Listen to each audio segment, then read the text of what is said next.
Welcome back to the reading of the poem of the Man God, written by Maria Valtorta, Volume 3. Chapter 287, Part 1, Preaching at Gerasa, 27 September 1945. He thought he was unknown.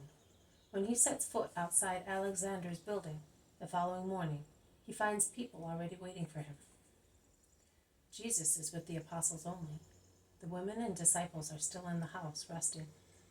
The people greet him, gathering round him, and they say that they know him because a man he had freed from demons has spoken to them about him. The man is not there now because he has gone on with two disciples who passed by some days ago. Jesus listens kindly to what they say, and at the same time he walks through the town in some areas of which the noise of building yards is dreadfully loud. Masons, diggers, stone cutters, blacksmiths, carpenters are working, building, leveling, filling gaps, chiseling stones for walls, working iron for various purposes, sawing, planing, making poles out of strong trunks. Jesus passes by watching. He crosses a bridge on a babbling torrent, flowing in the middle of the town, with a row of houses on each side, pretending to form a riverside. He goes up to the higher part of the town, which is built on a rising ground, so that the southeast side is higher than the northern one. But they are both higher than the town center, which is divided by the little stream. The view from the point where Jesus has stopped is beautiful. The whole town is displayed before the onlooker, and behind it, on the eastern, southern, western sides, there is a horseshoe-shaped chain of low green hills, whereas to the north the eye roves over a wide open plain, with a ground elevation on the horizon, so tiny it cannot even be called a hill.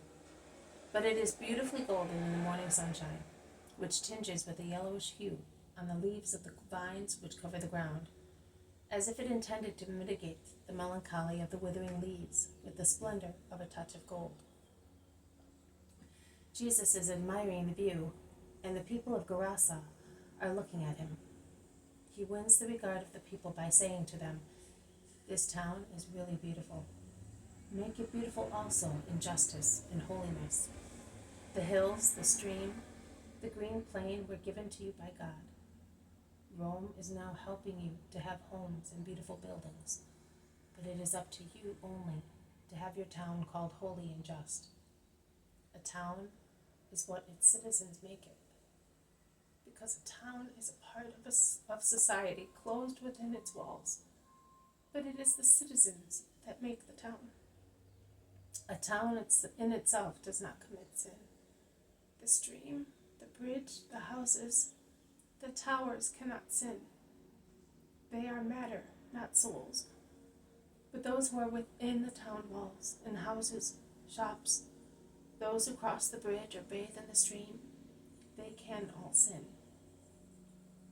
If a town is factious and ruthless, people say, it is a very bad town. But that is wrong. It is not the town.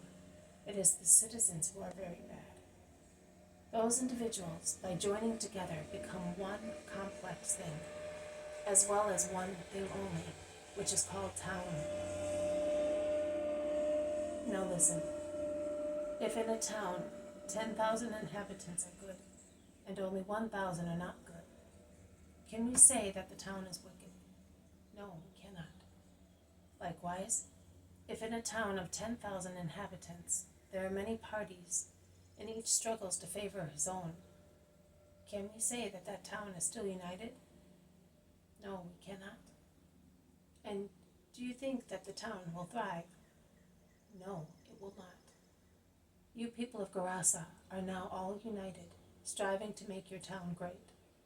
And you will succeed, because you all want the same thing, and you vie with one another in achieving your purpose.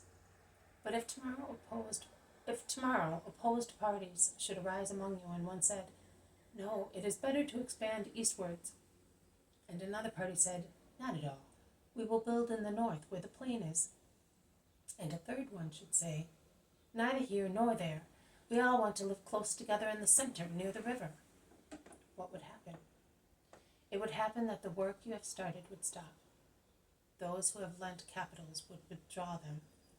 Those who intended to settle here would go to another town with more agreeable people. And what you have already done would go to rack and ruin, as it would be exposed to the inclemency of the weather, before being completed as a result of the quarrels of citizens. Is that right or not? You say it is, and you are right. So the harmony of the citizens is required for the welfare of the town, and consequently of the citizens themselves, because the welfare of a society is the welfare of its members. But there is not only the society of which you are thinking, the society of citizens, of fellow countrymen, or the little dear family society. There is a vaster society, an infinite one, the society of spirits. Each living man has a soul. The soul does not die with the body, but survives forever.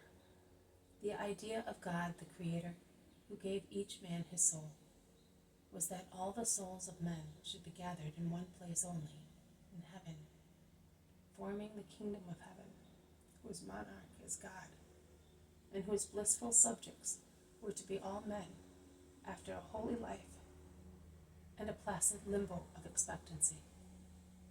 Satan came to divide and upset, destroy and grieve God and spirits, and he set sin in the hearts of men, and with sin he brought death to the body at the end of its existence, hoping to give death to spirits as well. But the death of spirits is their damnation, which is still existence, but devoid of what is true life and eternal joy, that is, devoid of the beatific vision of God and of his eternal possession in eternal light. And mankind became divided in its desires, like a town divided by opposed parties, and it was thus brought to ruin. I said elsewhere to those who were accusing me of expelling demons with the assistance of Beelzebub, every kingdom divided in itself will be brought to ruin. In fact, if Satan expelled himself, he and his gloomy kingdom would ruin. I have come for the love that God has for mankind, created by him, to remind people that one kingdom only is holy, the kingdom of heaven. And I have come to preach it, so that the better people may go towards it. Oh, I would like everybody, even the worst ones, to come to it, becoming converted, freeing themselves from the demon who keeps them enslaved, either openly through corporal and spiritual possession, or secretly through a mere spiritual one. That is why I move about, curing sick people, expelling demons from possessed people, converting sinners, forgiving in the name of the Lord, preaching the kingdom, working miracles, to convince you of my power and prove that God is with me, because no one can work a miracle unless God is his friend. So if I expel demons with the power of God, and I cure sick people, I cleanse lepers, convert sinners, announce and preach the kingdom, and I call people to it in the name of God. And God's compliance with me is clear and indisputable, so that only disloyal enemies may assert the contrary. It is a sign that the kingdom of God is among you, and must be established, because the hour of its foundation has come. This has been a reading from the poem of the Man God, written by Maria Valtorta, Volume 3. Chapter 287, Part 1, Preaching at Gerasa. Thank you for listening. I will see you tomorrow. May God bless you, and may peace be with you.